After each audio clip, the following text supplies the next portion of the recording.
What's up, folks? I'm Brian Rosa, and you're watching Rosa's Trains. What you're looking at is an MTH 3-rail O-gauge train item that I didn't expect. So why is that, you ask? Well, it all started on August 13th, 2024, when my family celebrated my birthday. We chose to visit the Baltimore and Ohio Railroad Museum in Baltimore, Maryland. This wasn't my first time at that place. I've been there a few times since we moved to Damascus, Maryland, which is where I live. Unfortunately, I forgot to bring my camera to take photos and whatnot, but we actually purchased the family membership on the same day we last visited, so we can come back to the museum at any time of the year. I'll make sure to take my camera there next time. 10 days later, on August 23rd, my pal, George Securis, drove me to the National Capitol Trolley Museum in Colesville, Maryland, to help with the assembly of the modular O-gauge layout operated by the National Capitol Trackers. For those of you who don't know, George and I are both members of the club. When we arrived at the Trolley Museum, he showed me what turned out to be a belated birthday surprise in the trunk of his car. And it's an engine, which is what I have here. This is a RailKing scale O-gauge Pennsylvania RS-3 diesel locomotive. George told me that he was in the process of giving away a few train items that are no longer necessary to his collection, which is the reason I received this engine. He also said that if I don't like it for any reason, I could sell it on eBay or wherever, and he's absolutely fine with that. But of course, I wanted to keep it, simply because he was extremely thoughtful of me. I swear, I'll always think of George whenever I run the Pennsy RS-3. Not to mention that he lives in Damascus like I do. George, if you're watching this video, thank you so much for this amazing birthday gift. Let's read over all the listed features of the RailKing engine. Again, this is the Pennsylvania RS-3 diesel engine with Proto-Sound 2.0. The item number is 30-4179-1E. The features include die-cast truck sides, pilots and fuel tank, colorful paint scheme, metal chassis, metal handrails and decorative horn, intricately detailed ABS body, locomotive speed control, 2 precision flywheel-equipped motors, 2 remotely controlled proto-couplers, metal wheels, axles, and gears, Proto-Sound 2.0 with MTH's digital command system featuring freight yard proto effects. The unit measures 14.5 inches long, and the minimum curve required to operate this engine is 0.31.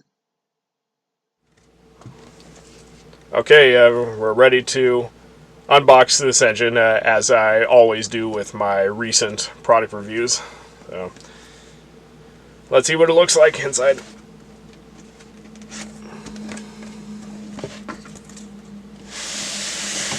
Yeah, this one's easy to take off this time.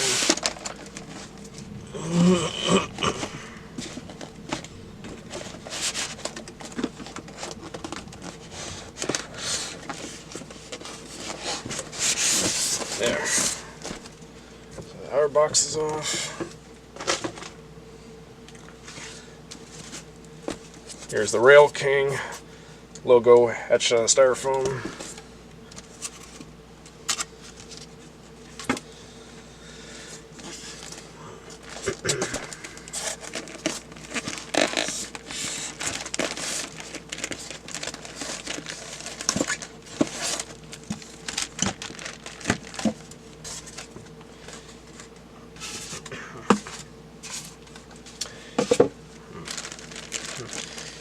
Now, George told me that this engine runs well and it sounds well, but I really think that this is worth the time. I would like to test run this engine off screen once the unboxing section is finished.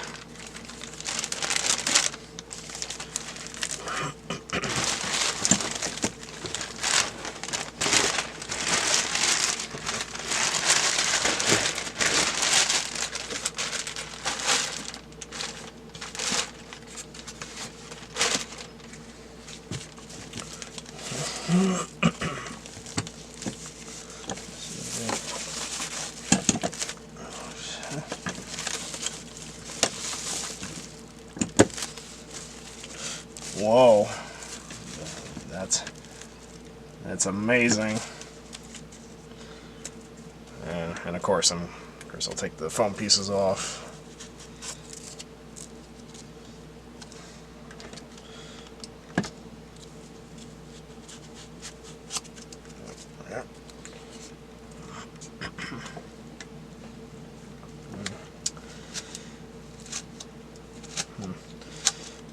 And it does look well detailed, considering that this is a RailKing scale model of the RS-3, to my knowledge.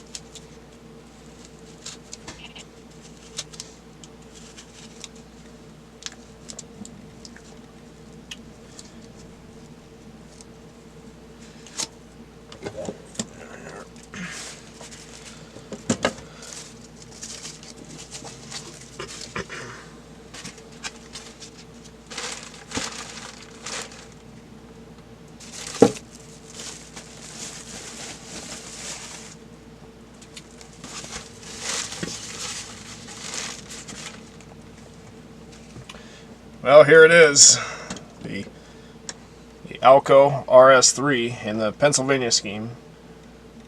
Here's the short hood end of it. I'm not sure if this will default to either that end or the other end as in the forward position. Well, as soon as I start up the engine, I'll find out which one is actually defaulted to the forward position. So, and here's what the side looks like, and the other side looks pretty identical. And in case you're curious, there's no smoke unit on this model, but I personally don't care. So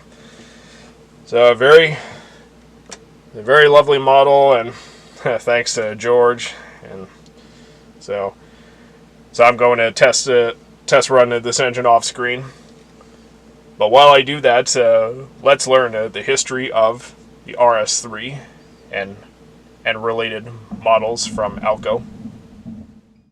It all began in 1941 when the American Locomotive Company, or ALCO, introduced the very first true road switcher, the RS-1.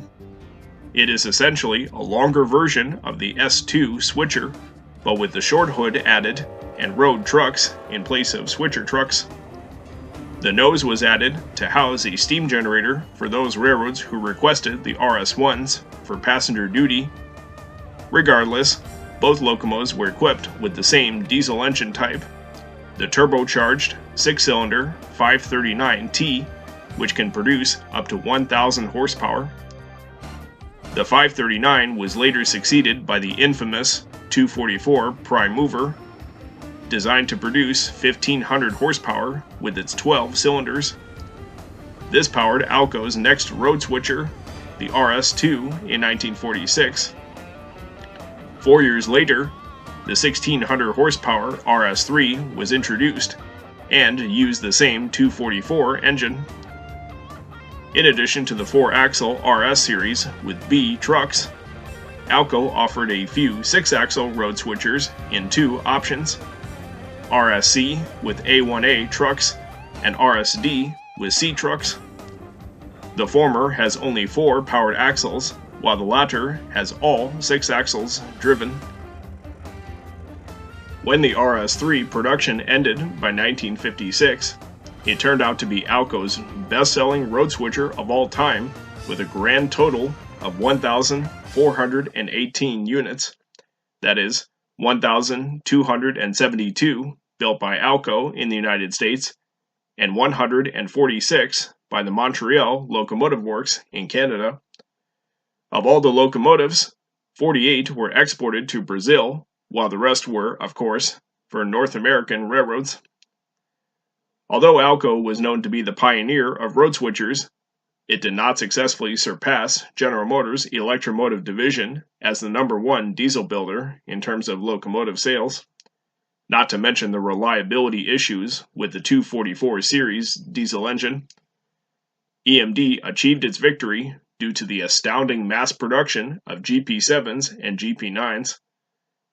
ALCO introduced the 251 series engine in 1951 to replace the problematic 244, but none of its later locomotive types outnumbered the RS-3, and the company was eventually closed by 1969. However, many examples of the RS-3 are still around today, some preserved at multiple railroad museums, and others still operational. Now let's move on to the O-gauge model of the RS-3. I'm not going to mention every RailKing RS-3 built, because MTH has produced numerous examples for many years since 2000. The first run of these engines was offered in the 2000 RailKing Volume 2 catalog.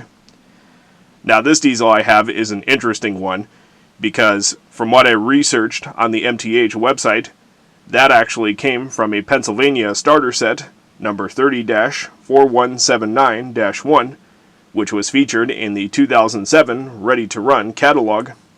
And in fact, that's why the number has the letter E at the end. I believe it stands for engine. In most MTH RTR sets, those letter suffixes are used for a locomotive or a car that is individually boxed while using the same product number. I don't have any of the cars that came with the RS-3, but I do have some Pennsylvania rolling stock, especially those from my starter set, which includes the 460 steam engine. I think the diesel is the second Pennsy locomotive in my collection. Let's look at a few details that are not mentioned in the features list. So here's a look at the long hood end of the RS-3. First up is the headlight, which illuminates when the engine isn't forward. And yes, the long hood is defaulted to the forward position when I started this thing up later in this video. Down on the pilot, there's a snowplow attachment that was separately packaged until I took the engine out of the box. On both sides of the proto-coupler, behind this plow, are the multiple unit cables that are cast into the pilot. And then lastly, there's a pair of footboards, which are very dangerous for crews to ride on in real life. For that reason, these were later removed from all locomotives in active service, as required by law. The roofline has some nice molded-in details, such as the radiator fan housing.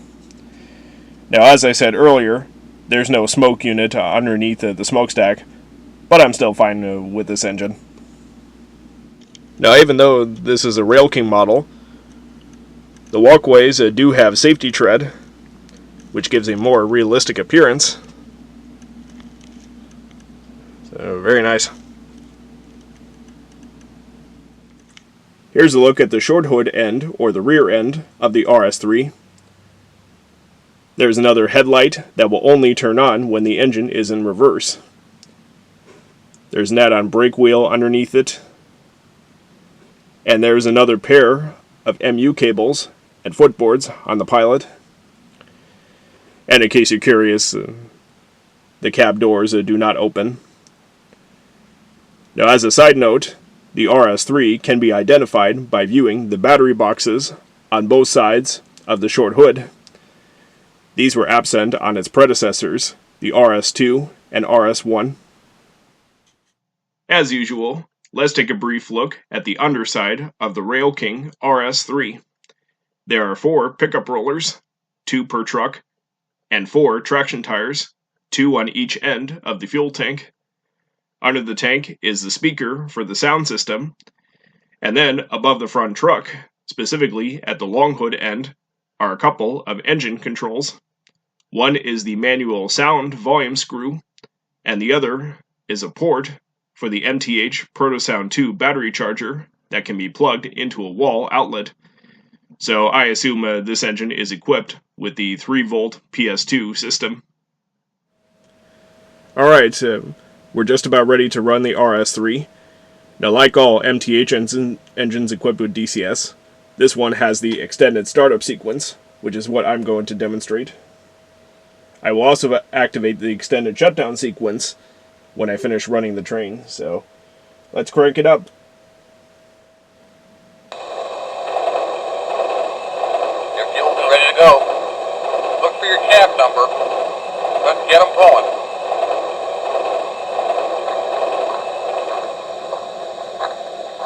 get this train built.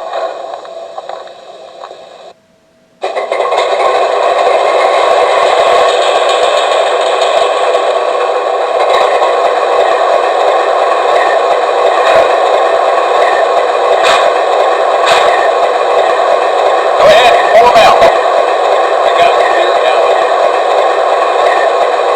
Once you get the signal, get out of there after you got permission. Once you push the signal.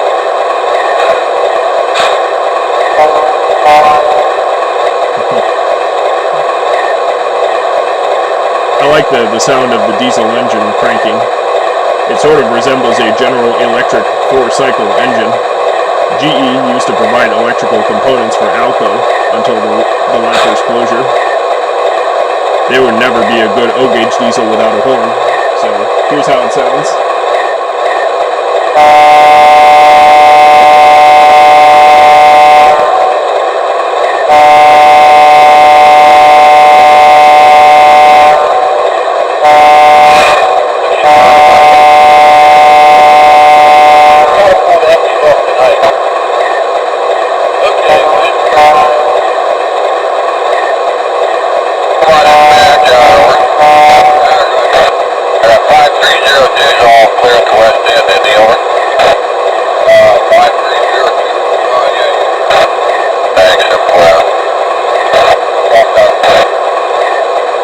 And here's the bell.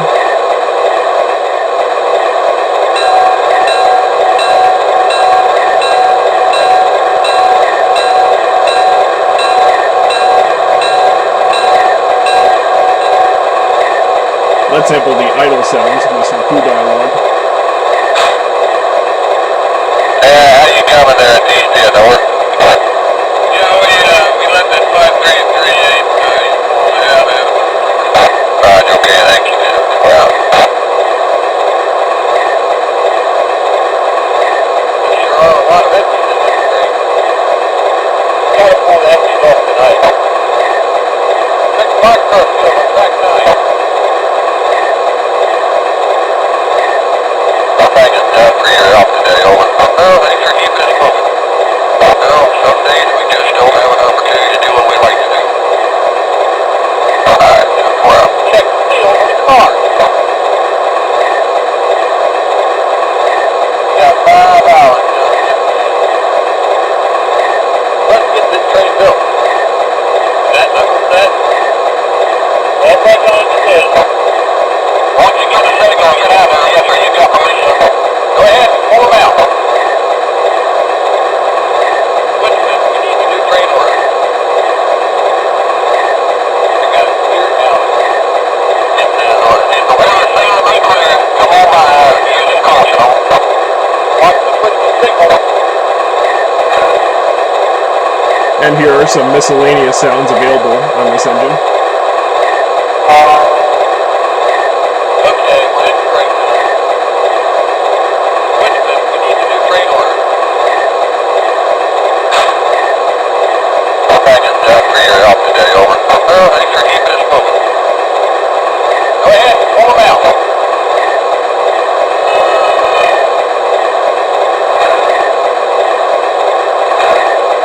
Looks like we're building them all over the yard.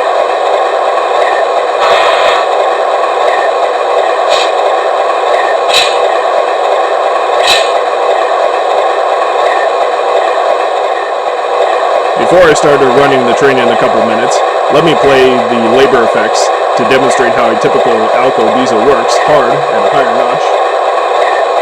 There are 8 RPM levels, and I'll count them as I rev up the engine. Let me know your thoughts in the comments below. So, this is the first notch. That's number 1. And now I go up to number 2.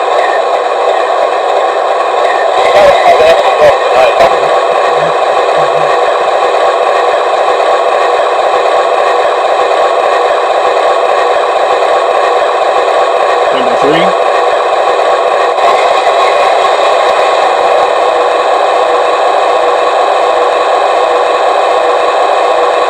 Number 4.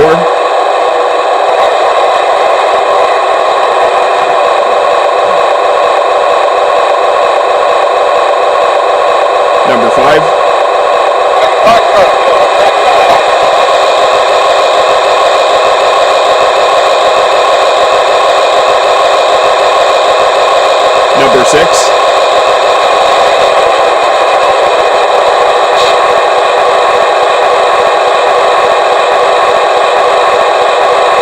7.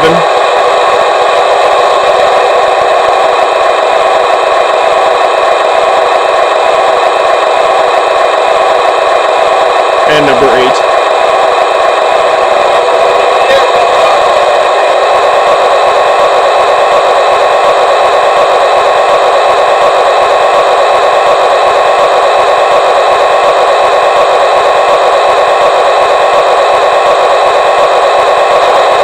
I think we're now at the roof, at the top of the roof, so we're going a notch down back to idle. So this is number 8, and now we're back to number 7.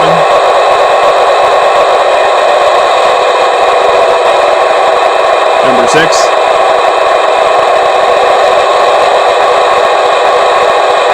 Five.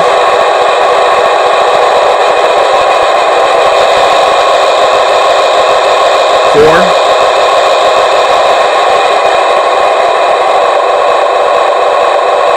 3. Go ahead, pull them out. 2.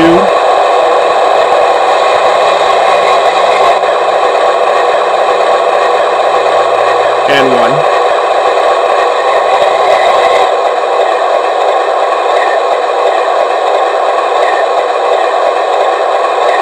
Okay, this engine is back in idle, so pretty cool.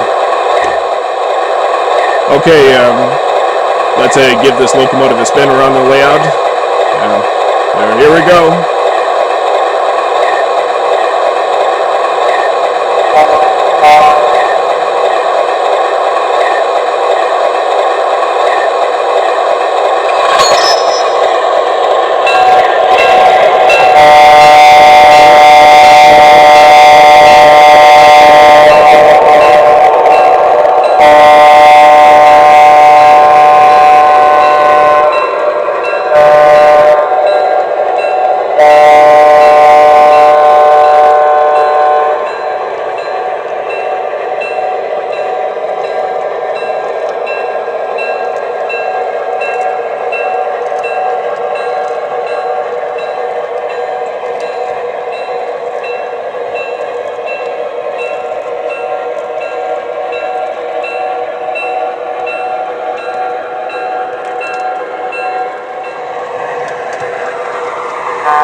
I'm going to eat the body with this, but we got a job briefing with the UI1118. dispatch 5338 is access on the number 1. We'd like to enter the number 2 track, cross over the number 1, and follow again.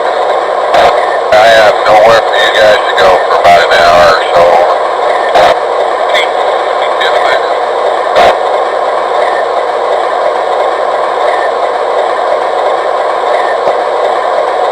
You got job, we're going to step back up and lead back in the bush. Okay, thank you.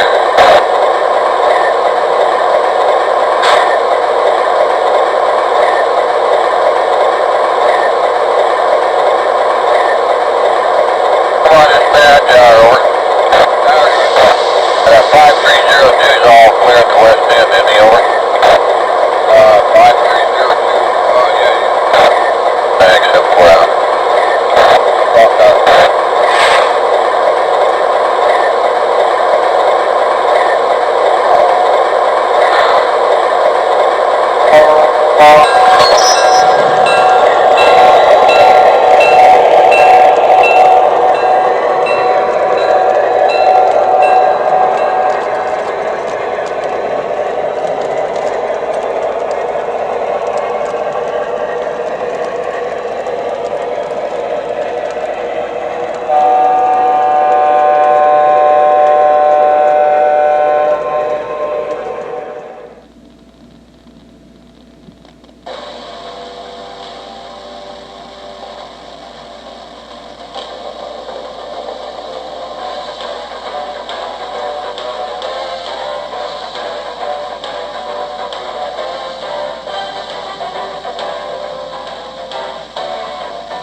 Alright, that concludes my review of the RailKing RS-3 diesel.